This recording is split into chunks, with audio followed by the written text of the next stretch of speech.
Bueno, y recordemos que no solo las plantas tienen entonces de estos glioxisomas, los hongos también tienen y pueden hacer el ciclo del glioxilato, que es como una manera de saltarse las reacciones descarboxilativas del ciclo de Krebs para poder así proceder a obtener azúcares.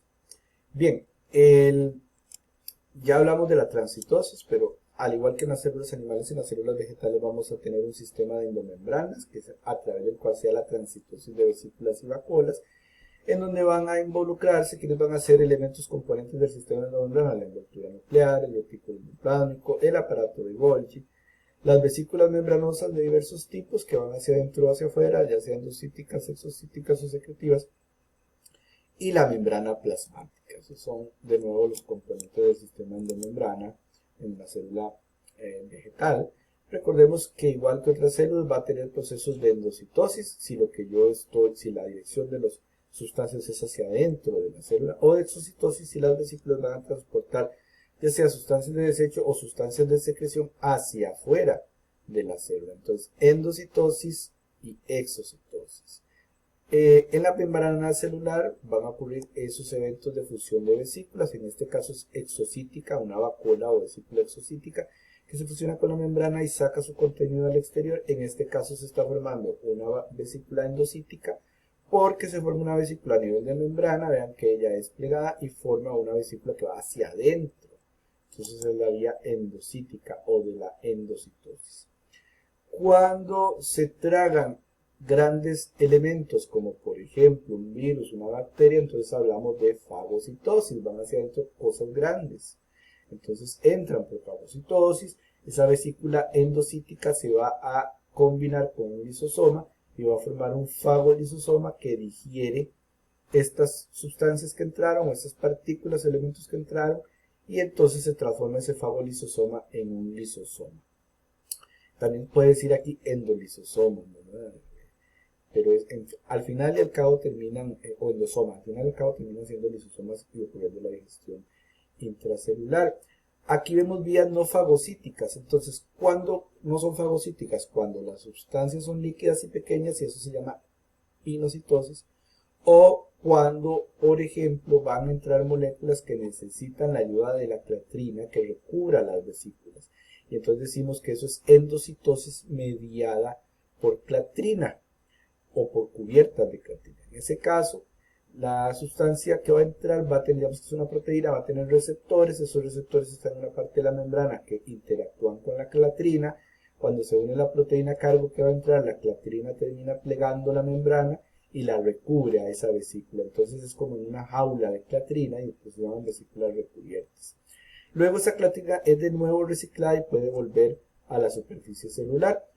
Y el contenido que iba ahí va a formar un endosoma temprano, que después se convierte en endosoma tardío, se fusiona con lisosomas, ocurre la digestión, como antes.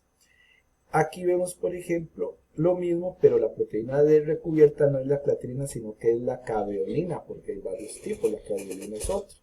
Y esa caveolina va a terminar formando un caveosoma, ¿ok? Y las membranas y sus contenidos son reciclados. Pueden pasar del cabeosoma los contenidos al retículo endoplasmático, al aparato de Golgi. En fin, los lisosomas también podrían absorber partículas más pequeñas que entran, y entonces eso se llama pinocitosis o macropinocitosis, dependiendo del tamaño de la partícula, que terminan fusionadas esas vesículas con los lisosomas. Pero en el caso de la endocitosis con vesículas recubiertas, las principales vesículas las principales proteínas que recubren las vesículas son la clatrina y la caveolina, que es lo que vemos aquí más o menos, esos mismos tipos de procesos. Entonces vemos que hay varias maneras en las cuales esas sustancias pueden entrar hacia la célula o pueden salir, y siempre hay un reciclaje de membranas, ¿verdad?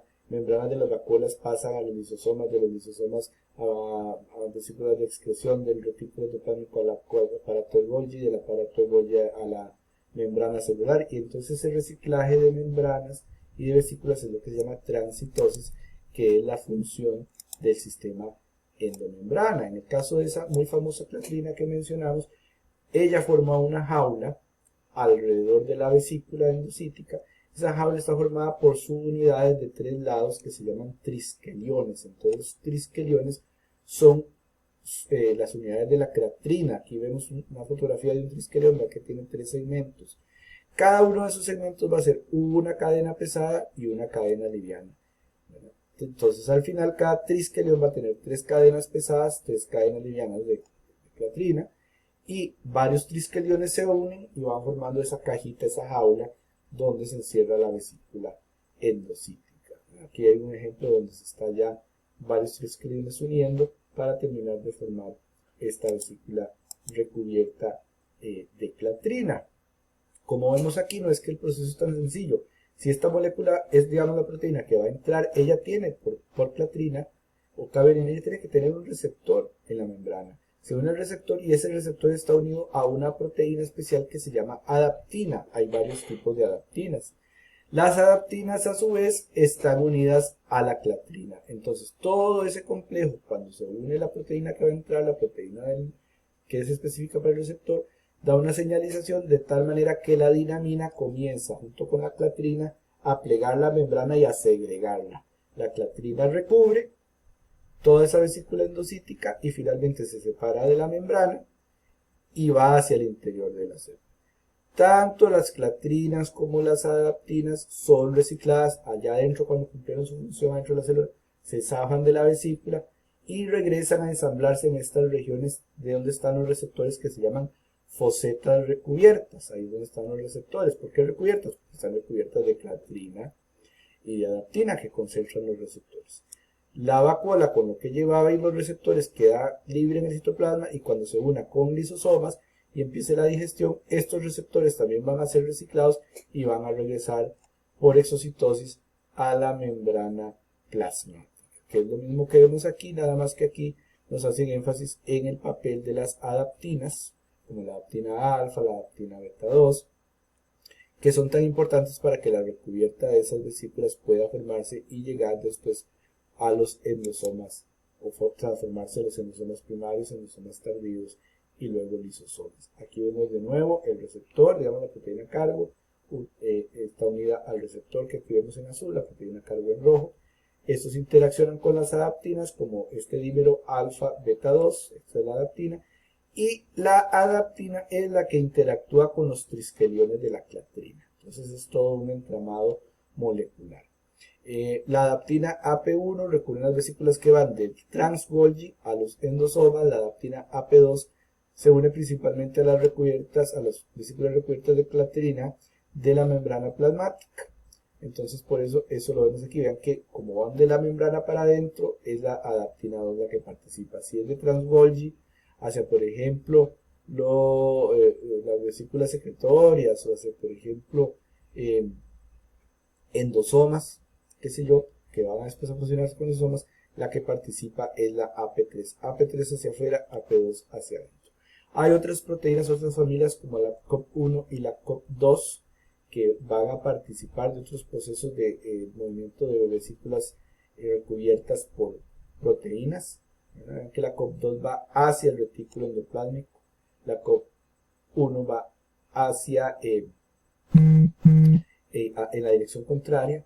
Entonces tenemos esa situación, perdón, la COP1 va hacia el retículo endoplasmático, la COP2 va hacia afuera. Entonces todo este proceso complicado es para que la célula sepa qué va hacia dónde y en qué dirección. Todo está regulado en las células.